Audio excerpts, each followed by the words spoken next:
कबीले की आगोश के पाले हैं, बातिल से नहीं डरते हम लोग जियाले हैं। शेरों के कबीले की आगोश के पाले हैं, बातिल से नहीं डरते हम लोग जियाले हैं। अंधों को खबर क्या है ये हिजाब अपना, तहजीब के आंचल में अजमत के उजाले हैं। अंधों को खबर क्या है ये हिजाब अपना, तहजीब के आंचल में अजमत के उजाले हैं।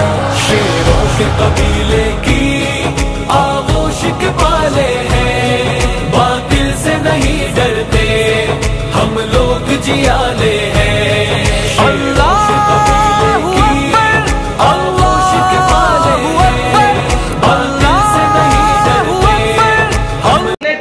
सामने वाले को कमजोर करना है तो मैं उसके क्या पॉइंट पकड़ना चाहिए, बताओ।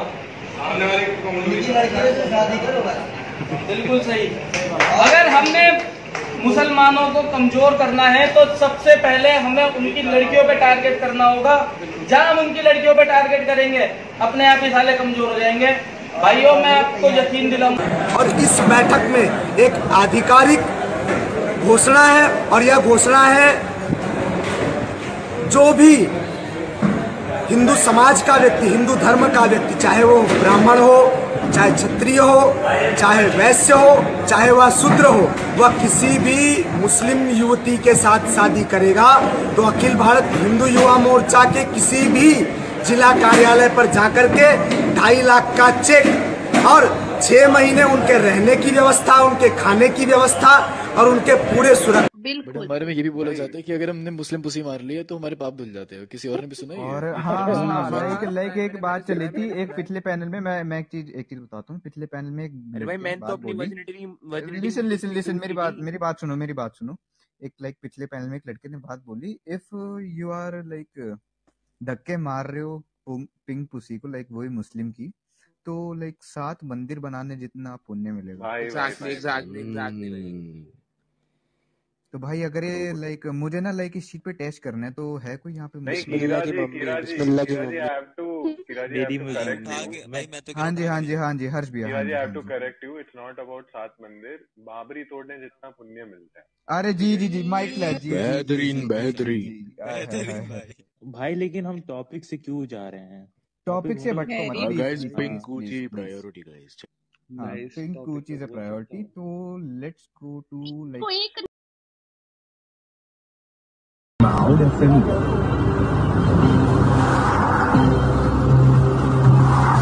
बात को लड़का से पूछने के लिए।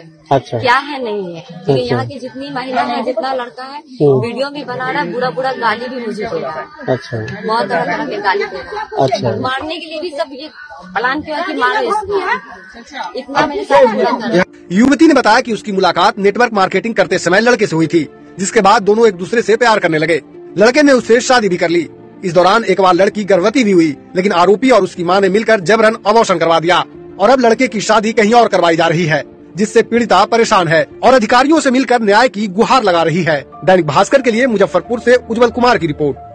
समस्तीपुर में एक लड़की को प्यार करना भारी पड़ गया। पहले प्रेमी ने भला फुसलाकर उससे शादी की और फिर बेंगलुरु में बेच दिया, जहां 6 महीने तक उसके साथ रेप किया गया। इसके बाद खरीदार ने लड़की को दिल्ली लाकर दोबारा बेच दिया, जहां से पीड़िता किसी तरह समस्तीपुर पहुंची और थाने में जाकर शिकायत दर्ज कराई। वहाँ से जब मैं चूट पाई तब आज यहाँ 2020 में उसके साथ हम शादी कर, तो मेरे पापा ने केस कर दी, तो वो मुझे बहला फुसला के और कोर्ट में गवाह दिलवा दिया कि हम निर्दोष हैं। पीड़िता ने बताया कि विकास शादी के बाद से पैसे की डिमांड करता था। एक बार उसने अपने पिता से पैसे मांग कर दिए भी, लेकिन आरोपी इतने से नहीं माना और उसने अपनी पति को पैसे के लिए बेंगलुरु ले जाकर बेच दिया। जहां उसके साथ 6 महीने तक 4 लोगों ने मिलकर रेप किया। मुझे सर बहुत तंग किया, बहुत। मैंने बेच जो दिया, कहाँ बेच दिया? किसके हाथ बेचा है? 4 लड़कों तो हम किसी को सर नहीं जानते। कितना दिन रहे? वहाँ 6 महीना रहे, उसके बेच दिया। उसके बाद दिल्ली आया, दिल्ली में आया तब मैं छूट पाई। तब बाकी स्टेशन पे गए तो कुछ लोगों से पूछे भैया यहाँ समस्तीपुर स्टेशन कहाँ पे जाएगा, तो उन्होंने मुझे बता दिया। तो मैं बाथरूम में टीटीआर टिकट पूछे आता तो बाथरूम में छुप के आए यहाँ।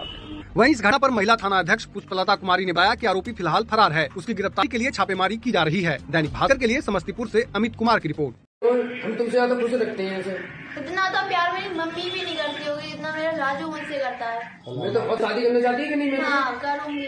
वो मेरे से शादी करना चाहती है, ठीक है? कोई भी गलती न होगी मेरे पाँच में उन्होंने टॉर्च लाइट डाल दी थी। उसी रात मुझे मेरी हैवी ब्लीडिंग शुरू हो गई थी और ये ब्लीडिंग 60 डेज कंटिन्यू रही थी। मुझे कभी समझ नहीं आया। मैं सबसे ज्यादा मुझे अजीब लगता था मेरे हस्बैंड के ऊपर, जो हम बोलते हैं ना, ये बोलते हैं अर्धांगिनी वर्ड बोलते हैं, बट उन्होंने तो उस चीज का मीनिंग ही बदल दी थी। मेरा बॉडी है, मेरा राइट है कि मैं हाँ ना बता सकती हूँ। जस्ट बिकॉज वो मेरा हस्बैंड है तो इसका मतलब नहीं है कि मेरी तबीयत खराब हो, तबीयत खराब नहीं हो। मैं उस कंडीशन में हूँ कि आज ये चीज एक दोनों चीज इंसानों का म्यूचुअल होता है। मतलब हर रात उस तरीके से थप्पड़ मारना, काटना, मतलब दूसरे इंसान को मुड़ के भी नहीं देखना कि उसको तकलीफ हो रही है, ये कोई प्यार नहीं हो सकता। ये सिर्फ एक बोलते हैं ना कि एक हंगर, एक लस्ट है, और हस्बैंड वाइफ के बीच में वो चीज नहीं होता है। मैं ये लड़ाई तो कभी नहीं छोड़ूंगी, चाहे मेरे को कहीं भी हार मिले। मैं एक चीज है कि मैंने सीखा है कि उस इंसान को मैं अगर पनिशमेंट दूंगी तो इंसान कभी दूसरी बार वो शादी करेगा तो उसकी बीवी को ऐसा वो नहीं करेगा। मेरे बात में सच्चाई है तो मुझे।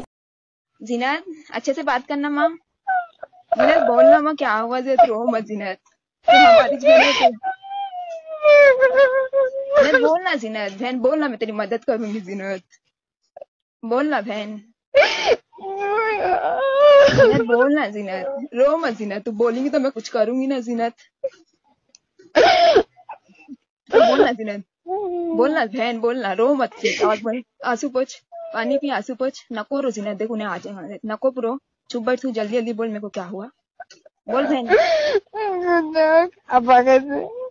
अच्छे अब्बा, अल्हम्दुलिल्लाह अच्छे। तू अच्छी है ना? तू अच्छी है ना जीनत? से गलती हो गई। हाँ जीनत जाने दे, तू गलती हो गई ना? बहुत बड़ी गलती। हाँ जीनत मालूम है जीनत, इंसान से गलती होती ना जीनत। छोड़ना बहन, इंसान से गलती है तो टेंशन नको ले जीनत। तू ला इलाहा इल्लल्लाह सुब्हानका इन्नी कुन्तु मिनज़ ज़ालिमीन पढ़ते रहे। मर जाऊं तो मैं नको जीनत, प्लीज जीनत नको। जीनत जीनत कहाँ है तू? कहाँ है? बोलना। ए बहन जीनत कहाँ है माँ तू? जीनत कहाँ है तू? बोलना, रो नको माँ। कहाँ है? बोलना।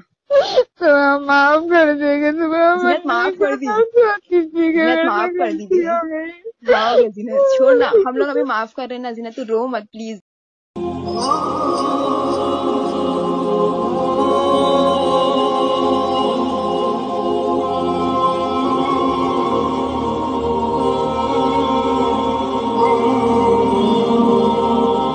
वहाँ मैं अक्टूबर में एक लड़के से मिली थी जिनका नाम गौरव कुमार है। उन्होंने मुझसे काफी दोस्ती बढ़ाई, दोस्ती की और हम लोगों की दोस्ती बहुत अच्छी हो गई। नवंबर की लास्ट में उन्होंने मुझे बताया था कि मेरी माँ बहुत बीमार रहती है, उनका मेंटली डिस्टर्ब रहती है वो। तो नवंबर में उन्होंने कहा कि मेरी मदर से मिलने चलोगी तुम? ओके ठीक है चलिए, मदर से मिलने चलिएगा। तो क्योंकि मैं उन्हीं के साथ मतलब ज्यादातर बैंक से ऑफिस जाती थी, कार्ड में जॉब करते हैं तो, और फिर ऑफिस से घर भी वही मुझे छोड़ देते थे। क्योंकि मेरी मदर एक्सपायर है, मुझे थोड़ा उनकी तरफ से मॉरली सपोर्ट मिलता था तो मुझे अच्छा लगता था। फिर वो मुझे अपने घर ले गए थे नवंबर में लास्ट टाइम में, और मदर से मिलाने के लिए। फिर मदर से वो मुझे मिलाए, बात हुई, फिर कुछ खाना वाना हम लोगों ने खाया, वहीं पर चाय पिया, खाना वाना खाया, वो कुछ था। फिर मैं वहाँ पर ऐसा था कि कुछ रिलेशनशिप उन्होंने बनाया, और जिसके बाद मैं बोलने लगी, मतलब सुबह जब उठे तो मैं रोने लगी कि भाई ये चीजें गलत है और आप ये चीजें कैसे कर सकते हो। तो उन्होंने कहा कि मैं तुमसे बहुत प्यार करता हूँ और तुम मुझसे दूर नहीं हो जाओ, तुम मेरे पास हमेशा रहो, मैंने इसलिए ये चीज की है। मैंने कहा नहीं, लेकिन ये तो गलत चीज है ना, ऐसा तो नहीं कर सकते है ना। हाँ, फिजिकली रिलेशनशिप उन्होंने बनाया। तो उस टाइम उनके घर में सिर्फ उनकी माँ थी, तो उनके मतलब फादर भी हैं, उनके फादर की भी 2 शादियां हुई हैं, और वो एक ही घर में अपनी 2 पत्नियों को लेके अब रह रहे हैं, उस टाइम नहीं थे। और मुझे कहा गया कि मेरे फादर जो है वो गाँव गए हुए हैं, तो इसलिए मतलब हम वहाँ पे उन्होंने किया, और जो भी था उन्होंने दवा मुझे दे दी थी नशे की।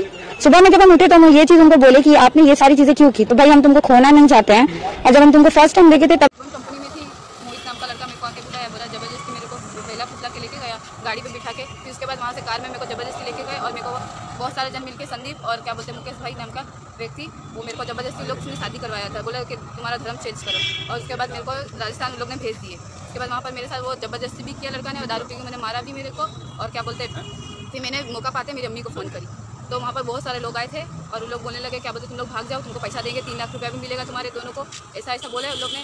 फिर यही बात पुलिस वाले को, लोग आने वाले तो कैसे मालूम पड़ गया कि पुलिस वाले इधर आ रहे हैं हम लोग को लेने के लिए, तो उन लोग को भी सोचना चाहिए ना पुलिस वाले को कि हम लोग को ढूंढ लेवे, तो पुलिस वाले ने ऐसा कुछ भी नहीं किया। और उसके बाद मेरे को यहाँ पर लेके गए, 6 दिन हो गया, 6 दिन हो गया, और क्या बोलते अभी लड़के पे कोई कार्यवाही उन लोग करे नहीं। फिर क्या बोलते मेरी अम्मी अब्बा को फ़ोन करके वो लोग डरा भी रहे हैं, पहले की बात बोल के डरा रहे हैं, अभी जो हुआ वो कुछ नहीं बोल रहे हैं लोग, जिसके लिए बोल रहे हैं लोग मैं मुसलमान की लड़की उसके लिए ऐसा कर रहे हैं लोग, मुझे इंसाफ चाहिए। अभी तक कुछ कार्यवाही हुई नहीं है? नहीं, अभी कोई कार्यवाही नहीं हुई है, लड़का ऐसे ही घूम रहा है, उसको लोग रखे हैं, इसके लिए मुझे इंसाफ चाहिए, मैं इंसाफ लेके रहूँगी। अभी आप कहाँ पे है? डीवाईएसपी ऑफिस के पास? हाँ, डीवाईएसपी ऑफिस के पास। अच्छा, ये तुम खुद अपनी तरफ से बता रहे हो ना, किसी ने कुछ सिखाया ऐसा तो नहीं है? अपनी तरफ से बोल रही हूँ, जो मेरे साथ हुआ है मैं वो बोल रही हूँ। अगर तुम परहेजगार रहना चाहती हो तो किसी अजनबी शख्स से नरम लहजे में बात न करो, ताकि वो शख्स जिसके दिल में किसी तरह का रोग है कोई उम्मीद न पैदा कर ले। और दस्तूर के मुताबिक बात किया करो और अपने घरों में ठहरी रहो, और जिस तरह पहले जाहिलियत के दिनों में ज़ेब ज़ीनत की नुमाइश की जाती थी उस तरह इजहार ज़ीनत न करो, और नमाज पढ़ती रहो और ज़कात देती रहो, और अल्लाह और उसके रसूल की फर्माबरदारी करती रहो।